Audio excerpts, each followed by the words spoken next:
Seiring dengan banyaknya kegiatan keagamaan, maka volume ratik di setiap wadah pembuangan ratik di Banjarmasin terus bertambah. Bahkan peningkatannya mencapai di atas 5%. Dinas Lingkungan Hidup Banjarmasin pun terus melakukan berbagai upaya dalam penanganan peningkatan ratik ini, salah satunya dengan menambah jumlah armada angkutan di setiap TPS. Seiring dengan banyaknya kegiatan keagamaan, maka volume ratik di setiap wadah pembuangan ratik di Banjarmasin terus bertambah. Bahkan peningkatannya mencapai di atas 5%. Dinas Lingkungan Hidup Banjarmasin pun terus melakukan berbagai upaya dalam penanganan peningkatan ratik ini. Salah satunya dengan menambah jumlah armada angkutan di setiap TPS, serta melemburkan petugas kebersihan untuk menangani agar terangkutnya ratik tersebut.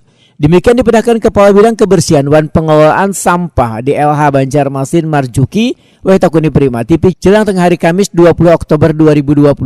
Menurut Marjuki, di bulan-bulan ini jumlah ratik di setiap TPS mengalami peningkatan, sedangkan yang paling banyak peningkatan volume ratiknya terjadi di kawasan HKSN Banjarmasin Utara serta TPS-TPS yang berada di wilayah Banjarmasin Selatan. Kebanyakan tumpukan ratik tersebut adalah wadah makanan kemasan yang biasanya digunakan wayah acara keagamaan.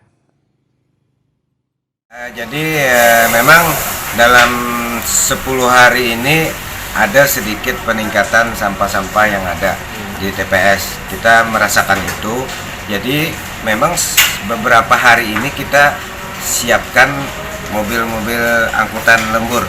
Jadi hari ini mulai 10 hari yang lalu 2 mobil itu kita siapkan. 2 mobil kita siapkan untuk menambah armada angkutan, khususnya sampah-sampah yang penambahan sampah yang ada di TPS. TPS mana aja itu, Pak? Ini yang rutin di HKSN. HKSN kita tambah, terus juga ada di wilayah-wilayah di selatan. Di selatan itu daerah lingkar apa ya? Utara ya, utara apa selatan? Utara. Nah, ada. Jadi ini mungkin sampai 5 hari ke depan masih kita siapkan. Bukan kita siapkan, kita operasionalkan.